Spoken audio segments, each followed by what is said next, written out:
Hi friends, welcome to our channel. మా ఊరు వచ్చేసి దారమారిపాలెం, అది ప్రకాశం జిల్లా తాళూరు మండలం. ఈరోజు అయితే మనకి ఊర్లో వచ్చేసి క్యాంపు పెట్టారు ఆరోగ్యం బాగలేని వాళ్ళకి చూయించుకోవటానికి. మాకైతే తెలియదు, నర్సులు వచ్చి చెప్పారు ఎట్లా వస్తున్నారు డాక్టర్లు, మీకు ఏదైనా బాగాలేకపోతే చూయించుకోండి వచ్చి అని. అక్కడ ఒక జ్వరం అయినా, ఒక కళ్ళకి క్యాన్సర్ గురించి, లేకపోతే పొడల గురించి, దేని గురించి అయినా కానీ డాక్టర్లు అయితే బాగా చూస్తున్నారు.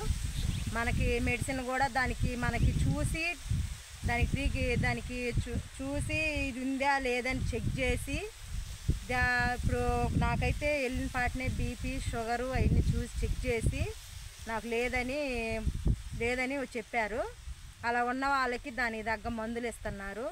జ్వరం ఉన్నా ఏదున్నా కానీ అన్ని పరీక్షలు అయితే బాగా చేస్తున్నారు. డాక్టర్లు నర్సులు చూసి దగ్గరుండి చూసి చెకప్ చేసి మనకి మందులు అయితే ఇస్తున్నారు. నాకైతే ఇదిగో కొంచెం ఇక్కడ పొడాలు వచ్చింది. నేను వెళ్ళింది కూడా పొడ చూపించుకోవటానికి వెళ్ళాను. చూపించుకుంటే నాకు ఒక ఆయిల్మెంట్ కూడా ఇచ్చారు, దీనికైతే తగ్గిద్దని. మీకు ఎవరికైనా తెలియకపోతే వెళ్ళి చూపించుకోండి. బాగా చూస్తున్నారు. ఉదయం వచ్చారు, ఇప్పుడు కూడా చూస్తూనే ఉన్నారు. ఇంకా ట్రీట్మెంట్ అయితే బాగా చేస్తున్నారు. మనకి ఏదైనా బాగాలేనప్పుడు ఎక్కడికన్నా పోయి ఖర్చు పెట్టుకునే కాడికి ఇట్లా వచ్చినప్పుడు ఇలా చూపించుకుంటే మనకి నయమే కదా. ఎవరైనా బాగాలేని వాళ్ళు ఉంటే వెళ్ళి చూపించుకోండి ఫ్రెండ్స్. Okay, bye. ఏం బొంతుకు ఎత్తుంది, కట్ చేసినవా?